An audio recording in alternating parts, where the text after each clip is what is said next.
Congress party బలోపేతం చేయడానికి youth Congress Rajampet parliament అధ్యక్షులు ఇంతియాజ్ శక్తి వంచన లేకుండా కృషి చేయాలని APCC OBC joint coordinator Nagurvalli, Congress party Annamayya జిల్లా అధ్యక్షులు గిరీష్, పట్టణ కాంగ్రెస్ పార్టీ అధ్యక్షులు రెడ్డి సాహెబ్ ఆకాంక్షించారు. రాజంపేట పార్లమెంట్ యూత్ కాంగ్రెస్ అధ్యక్షులుగా ఎన్నికైన ఇంతియాజ్ మదనపల్లె నియోజకవర్గం అధ్యక్షులు గుల్షన్లను మదనపల్లె కాంగ్రెస్ పార్టీ కార్యాలయంలో ఘనంగా సన్మానించారు. ఈ కార్యక్రమానికి APCC OBC joint coordinator Vemayya Yadav, Nazeer, Jabeevulla, youth Congress నాయకులు పాల్గొన్నారు. ఈ సందర్భంగా రాజంపేట పార్లమెంట్ యూత్ కాంగ్రెస్ అధ్యక్షులు ఇంతియాజ్ మాట్లాడుతూ యూత్ కాంగ్రెస్ ద్వారానే కాంగ్రెస్ పార్టీ పూర్వ వైభవం సాధ్యమని పేర్కొన్నారు.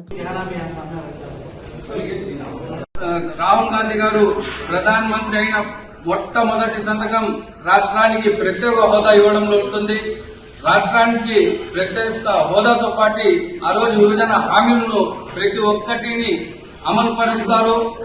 అదేవిధంగా ఈరోజు పేదలు వంట గ్యాస్ కొనికి కానీ చాలా ఇబ్బందులు పడుతుంటారు. ఇది దృష్టిలో పెట్టుకుని రేపు పొద్దున కాంగ్రెస్ పార్టీ అధికారం కైవసం చేసిన వెంటనే కేవలం 500 రూపాయలకే గ్యాస్ సిలిండర్లు ఇవ్వడం జరుగుతుంది. అదేవిధంగా దేశవ్యాప్తంగా అతి పేద కుటుంబాలకి, ప్రతి ఒక్క పేద కుటుంబానికి 72,000 ఆర్థిక సంవత్సరానికి విడతల వారీగా 72,000 ఆర్థిక సహాయాన్ని కాంగ్రెస్ పార్టీ ఇచ్చే కార్యక్రమాన్ని తీసుకొని వస్తుంది. అదేవిధంగా ముఖ్యంగా యువతకు ప్రతి సంవత్సరం 10 లక్షల ఉద్యోగాలు ఇచ్చేకి రాహుల్ గాంధీ గారు మాటిచ్చినారు.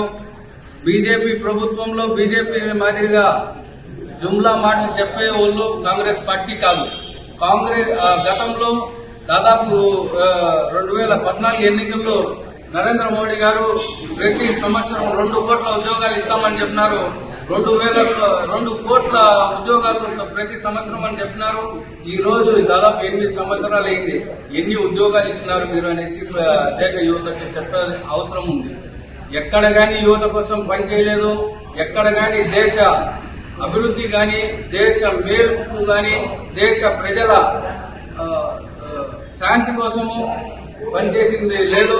ఈ దేశాన్ని నాశనం చేసిన పార్టీ బీజేపీ పార్టీ అని తెలియజేస్తూ, అదేవిధంగా రానున్న రోజుల్లో కాంగ్రెస్ పార్టీ ప్రజల్లోకి వెళ్తుంది. ఇప్పటికే కాంగ్రెస్ పార్టీ భారత్ జోడో యాత్ర తర్వాత బలపడింది. ఇంకా కాంగ్రెస్ పార్టీ బలపరుస్తుంది. 2024 సంవత్సర ఎన్నికల్లో కాంగ్రెస్ పార్టీ దేశంలో గాని, రాష్ట్రంలో గాని కైవసం చేసుకుని ప్రజలకి మేలు చేస్తూ ఆంధ్ర రాష్ట్రానికి అభివృద్ధి చేసేందుకు పాటుపడతామని తెలియజేస్తుంది.